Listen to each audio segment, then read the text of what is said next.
La jam va durer une semaine, la semaine avant les vacances de Noël. La Creative Jam au sein de l'école, c'est l'idée de mélanger toutes les années, de reconstituer des équipes pour créer dans un temps court un projet qui est dans une énergie de la spontanéité et de faire quelque chose qu'on n'a pas l'habitude de faire. C'est l'occasion de rencontrer des nouvelles personnes et puis d'expérimenter des techniques qu'on n'a pas l'habitude de pratiquer.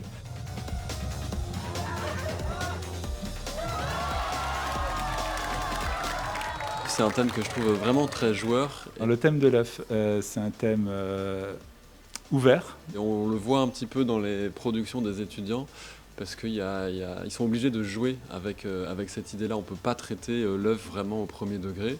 Et en fait, ça les oblige à cogiter et à chercher des solutions créatives à partir de ça. Quand on a annoncé le thème lundi matin, donc, il y a vraiment eu deux énergies dans la salle, ceux qui étaient contents et ceux qui étaient dégoûtés. Et sauf qu'en fait, l'énergie de ne pas être content, ça oblige quand même à se triturer l'esprit et à trouver des manières de tordre et de plier le thème. Moi, j'avais pas voté pour ça, mais au final, j'adore. On a décomposé le thème œuf, on s'est dit que c'était hyper chouette parce qu'on pouvait parler de trucs hyper sérieux comme la fragilité, comme la parentalité, ce genre de choses, mais aussi aller sur des choses beaucoup plus absurdes et rigolotes, quoi. C'est un thème, je pense, qui contente aussi pas mal de personnes.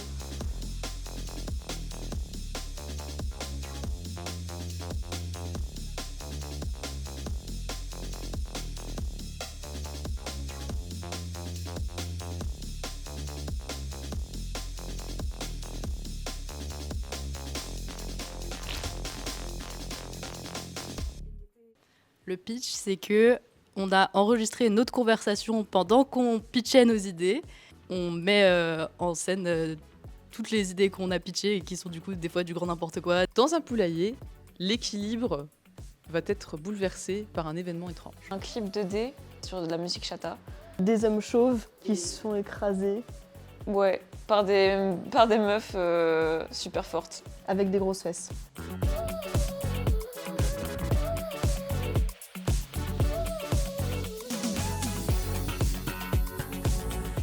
Des mecs de cité qui deviennent des drag queens. C'est des astronautes qui kidnappent un œuf. Et l'œuf et les astronautes font un trip sous chicha de l'espace.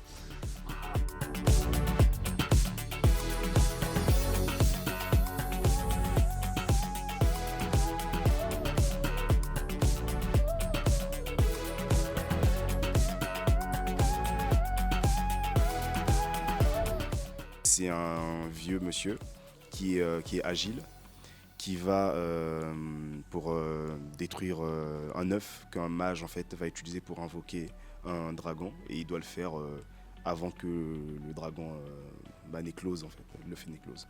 On présente des œufs de Fabergé à la main d'un roi qui les rejette constamment jusqu'à ce que les tables tournent. J'ai mieux.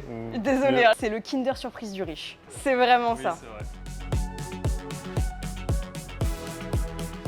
Prêt à être surpris un peu de tout, et je trouve ça cool de ce que j'ai compris et de ce que je vois depuis que je suis arrivé, c'est que il y a ce côté vraiment libre, quoi. C'est le moment où on lâche un peu prise et on expérimente, et j'ai l'impression que le principal c'est que les étudiants et étudiantes s'amusent. Je suis étonnée en bien de le mélange d'idées. Il n'y a pas eu tellement d'élèves qui voulaient faire chacune leur truc de leur côté, puis faire regrouper ça à la fin. Là, tous les projets se mélangent dès le départ. C'est ça que j'imaginais pour une jam, que ce soit assez spontané et à l'écoute. C'est le but pour rebondir à l'écoute des uns et des autres. Dans le travail perso, j'aime bien prendre des commandes avec des profils très très différents de moi pour qu'on puisse vraiment aller chercher nos qualités respectives. Moi j'aime trop parce que pour ce que je produis, je vois bien la différence d'à quel point je vais beaucoup plus loin quand je suis avec quelqu'un. Ça va être différents décors, différents paysages, et ça raconte l'histoire d'une maman dragon qui ramasse des œufs abandonnés dans différents décors du coup. Un œuf qui va fantasmer sur les choses qui pourraient lui arriver, donc comment il va être cuisiné. Et donc on va suivre tout son fantasme BDSM jusqu'à arriver dans la casserole. On anime carrément du film plastique, on on anime du sable, on fait en fait principalement des silhouettes en papier qu'on va venir attacher avec des attaches parisiennes, etc. Faire comme un rig, quoi. Et du coup, on s'en occupe principalement, mais à côté, on explore énormément de choses.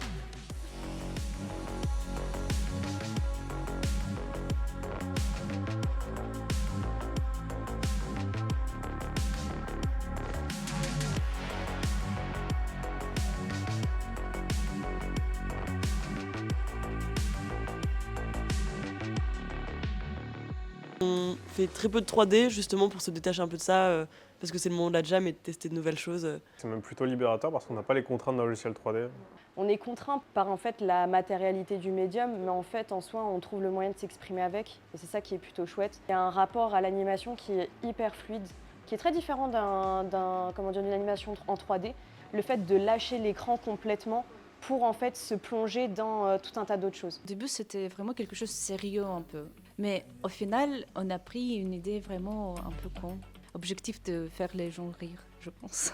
Je suis jamais allé, en tout cas dans mes projets solo, jusqu'à là où on est en fait.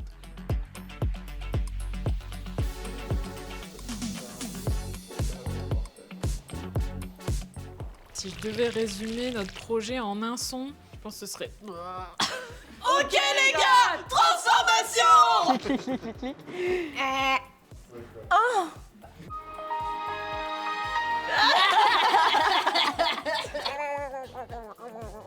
L'idée de la jam, c'est quand même de se faire plaisir, enfin, une bonne semaine avec des camarades. On met de l'importance à former à la 3D au sein de l'école parce que, et on le voit dans le travail de nos 2 artistes invités, en fait, il y a tout un champ du monde de la 3D qui reste encore à découvrir. Et en fait, c'est vraiment ce qui nous passionne et ce qui nous intéresse de développer au sein de l'école.